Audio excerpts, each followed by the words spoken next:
बिहारी कौन है?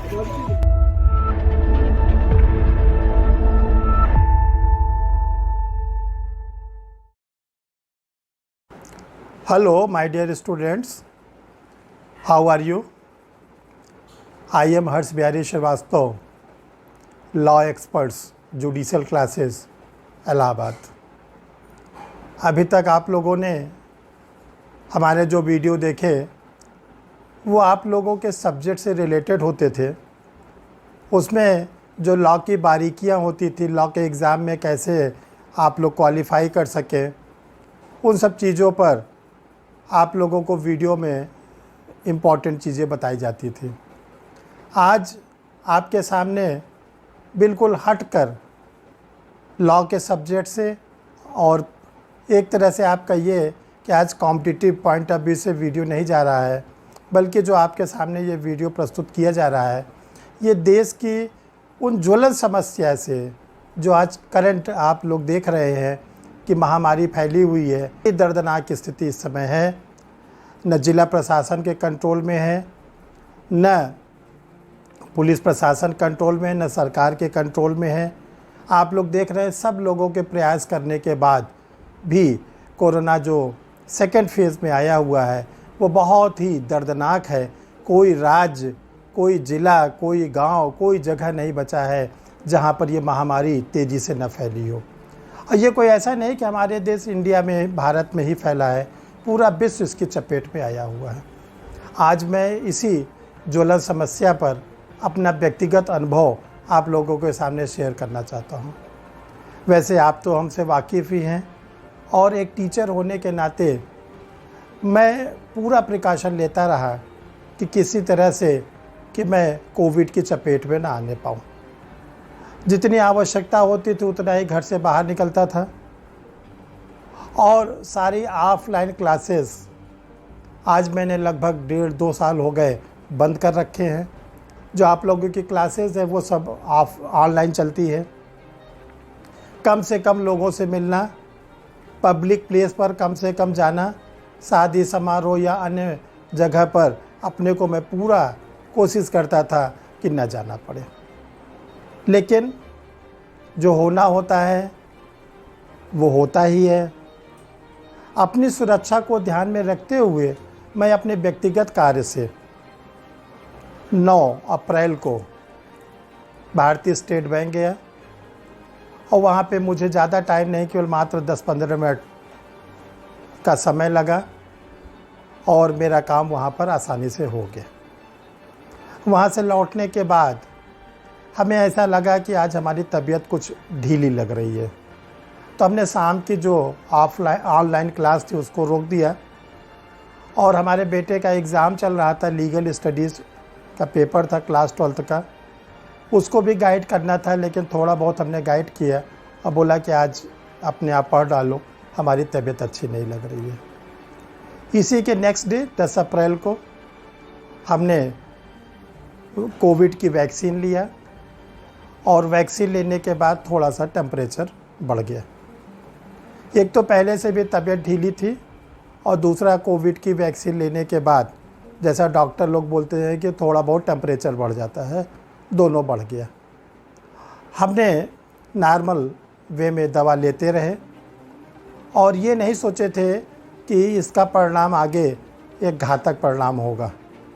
लेकिन जब 3-4 दिन हमारा फीवर कम नहीं हुआ तो हमारे भांजे जो सर्जन हैं डॉक्टर आशुतोष राय, जब हमने उनसे संपर्क किया तो उन्होंने बोला कि मामा जी आप कोविड का टेस्ट करा लें।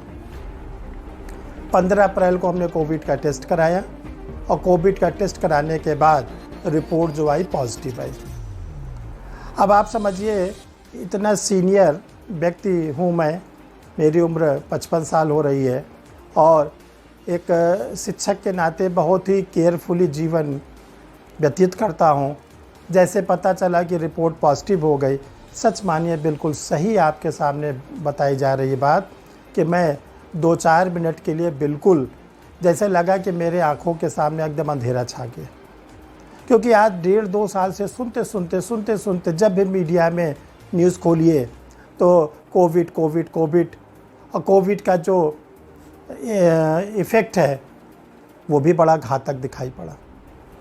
लेकिन धैर्य रखा, घर के लोगों का पूरा सपोर्ट मिला, और डॉक्टर साहब ने जैसा मुझे एडवाइस किया, उन्होंने कहा कि अपने को आप होम आइसोलेटेड कर लीजिए, एक बंद कमरे में कर लीजिए, बिल्कुल घर किसी से मिलिए नहीं, मास्क लगाइए, घर में जो लोग हैं उनको भी मास्क लगवाइए, और जो कोविड की प्रिस्क्राइब्ड मेडिसिन है वो सब उन्होंने तुरंत बताया कि आप इसको लेना तुरंत शुरू कर दीजिए। जैसा आप लोग जानते हैं कि कोविड में सबसे पहले जो पानी पिया जाता है, जो सबसे आवश्यक है, वो गुनगुना होना चाहिए, ठंडा पानी नहीं पी सकते, वो हमने शुरू किया।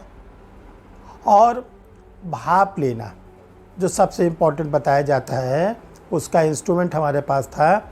मैं दिन में 3 बार 4 बार भाप लेता रहा, और इसके बाद बीटाडाइन जो मेडिसिन होती है उसको डाल के मैं गरारा करता रहा गर्म पानी से।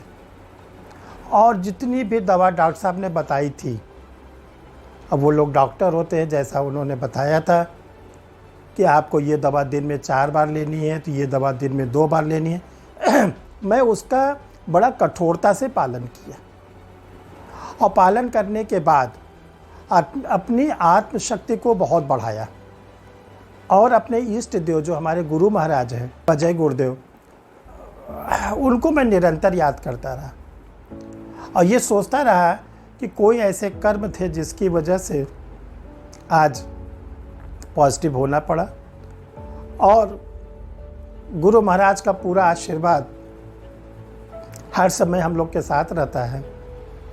और मुझे अंदर से पूरा विश्वास था कि मैं बहुत जल्दी ठीक हो जाऊंगा, बहुत जल्दी ठीक हो जाऊंगा। एक दिन तो ऐसी स्थिति आई कि जो ऑक्सीमीटर डॉक्टर साहब ने प्रिस्क्राइब किया था कि आप अपना 4-4 घंटे पर टेम्परेचर और ऑक्सीमीटर के द्वारा ऑक्सीजन का लेवल लेते रहिएगा, एक दिन वो 94 के भी नीचे आ गए।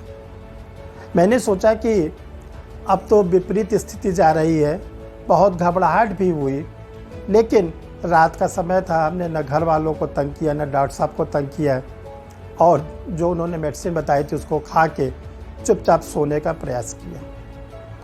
और रात में बहुत बेचैनी थी, बहुत घबराहट था, बहुत डर भी लग रहा था कि सुबह क्या होगा। लेकिन सुबह आप सब छात्रों का जो जुड़ाव है, वो जुड़ाव, आपका प्रेम, घर के लोगों का जो समर्पण था, और जो हमारे गुरु का आशीर्वाद था, उसकी वजह से सुबह मेरा टेम्परेचर, आप लोग को ताज्जुब होगा, जो टेम्परेचर 3 दिन से उतर नहीं रहा था वो टेम्परेचर नीचे आ गया।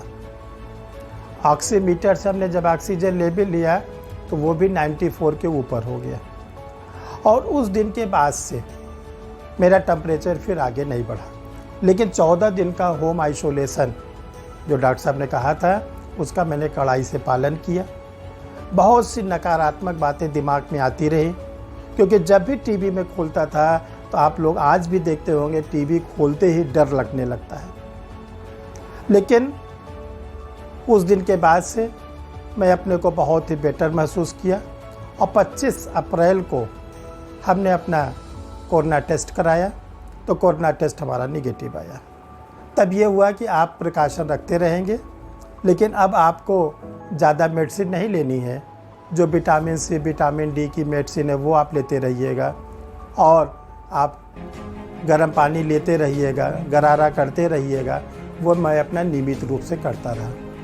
मैंने ये जो अपना ये कष्टमय जीवन 8-9 दिन का व्यतीत किया, वो आप लोगों को सामने ये बताना चाहता हूँ, इससे डरने की कोई ज़रूरत नहीं। केवल आप लोग को क्या करना है, बचाव करना है। बचाव ये है कि आप डबल मास्क लगाकर घर के अंदर भी रहें, घर के बाहर न निकलने का पूरा प्रयास करें जब तक कि बहुत ज़्यादा ज़रूरत ना हो, और जब आप अपना काम करके वापस आए तुरंत अपने सारे कपड़े को उतार कर उसको बाथरूम में डाल दीजिए। हाथ को आप बराबर नियमित रूप में धोते रहिए, और गुनगुना पानी पीने की एक आदत डाल लीजिए।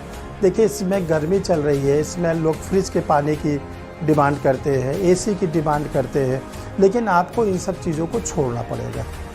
और अगर आप इतना और अंदर से आप अपने को आत्मबल बढ़ाए रहें। जो चीज़ें इम्यूनिटी बढ़ाने वाली हैं, जैसे विटामिन सी है, उसका अधिक से अधिक प्रयोग करिए। और मैं आपको सच बता रहा हूँ, मेरी समस्या मात्र केवल 2-3 दिन की थी, और 2-3 दिन के अंदर मेरी इतनी तेज़ी से रिकवरी हुई कि मैं उसके लिए अपने डॉक्टर को, अपने परिवार को और अपने सारे शुभचिंतकों को बहुत ज़्यादा बधाई देता हूँ। इसी जब मैं होम आइसोलेशन में था तो मुझे एक खुशखबरी भी मिली।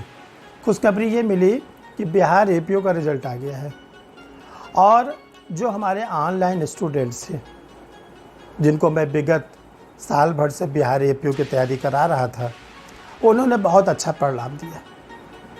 जैसे अमरेश कुमार दीपक, शोभा कुमारी, अमरेंद्र कुमार, नेहा अग्रवाल, ऐसे अनेक छात्रों ने इसमें सफलता अर्जित की।